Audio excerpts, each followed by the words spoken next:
Harry's daughter was 20 years old when Bill came to visit her at the family ranch. Bill was not the first bachelor who hoped to win her father's approval, but he was perhaps the most eligible. Handsome and brilliant, Bill was very much his own man. Bill believed that Harry's daughter would make an excellent wife and planned on proposing after he graduated from Stanford. All he had to do now was convince Harry that he was a good match for his little girl, a challenge that would require him to swallow a mouthful of bull testicles. To be clear, the testicles in question were no longer attached to their rightful owner. Harry had removed them moments earlier with something called an emasculator, a terrifying tool perfectly named for the task at hand. "Good Lord," said Bill. "Isn't that painful?" "I suspect it is," said Harry, "but it's over right quick, and it's for the best." Harry tossed the severed testicles toward his daughter, who caught them in midair and dropped them into an orange bucket. Bill was not inclined to judge, but the emasculator was a lot to digest, as was the sight of Harry's daughter happily assisting her father. "For the best?" he said.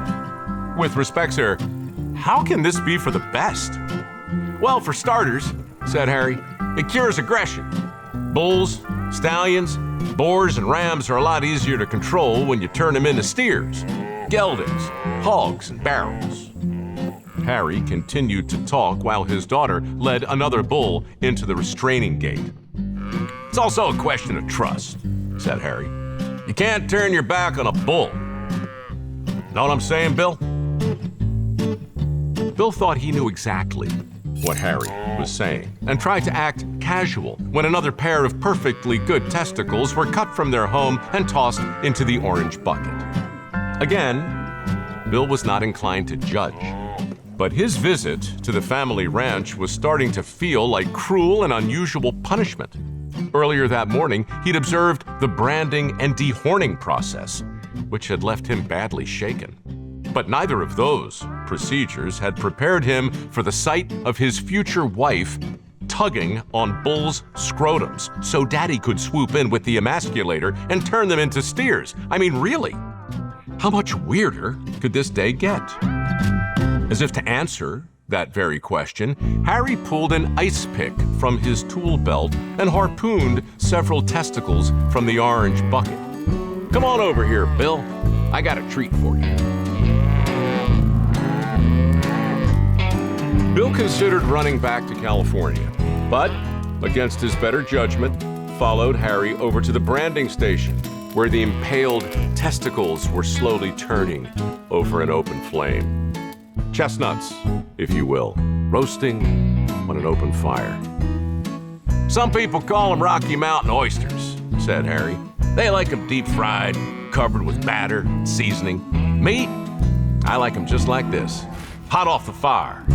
I call them shishka balls. Care to join me?" With that, Harry slid a testicle off the ice pick with his teeth and offered the rest to Bill, who considered the moment carefully. He was not a man inclined to judge, but Harry clearly was, and now a verdict would be determined by Bill's reaction. Harry's daughter watched with a hopeful smile. This was the part where other boyfriends had blanched, some had vomited, one, to her father's everlasting delight, had fainted. She hoped Bill was made of sterner stuff, and happily, he was. Stepping forward with resolve, Bill took the ice pick from Harry and slurped off the remaining testicles.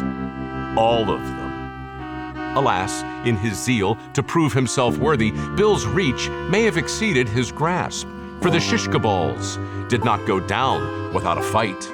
Oh, they were hot and rubbery like calamari, and resisted his best efforts to chew them into something he could swallow. He eventually got them down, but not before spitting a portion back into his hand and giving them a second pass, as Harry's daughter applauded enthusiastically.